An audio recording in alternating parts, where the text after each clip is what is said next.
اللہ تعالیٰ نے نوح علیہ السلام کی قوم کے ان سرداروں کی تردید سورہ ہود آیات 27 تا 31 میں کی ہے۔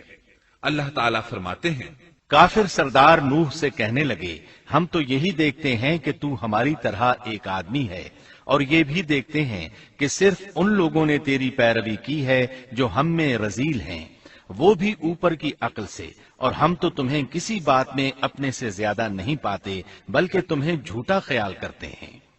نوح نے کہا، اے سردارو، بتلاؤ تو صحیح، اگر میں اپنے رب کی طرف سے جو دلیل آئی ہے اس پر قائم ہوا اور اس نے اپنی مہربانی سے مجھے سرفراز کیا اور تم سے وہ چھپی رہی، تو کیا زبردستی میں اسے تمہارے سر منڈ دوں گا، حالانکہ تم اس سے بیزار ہو۔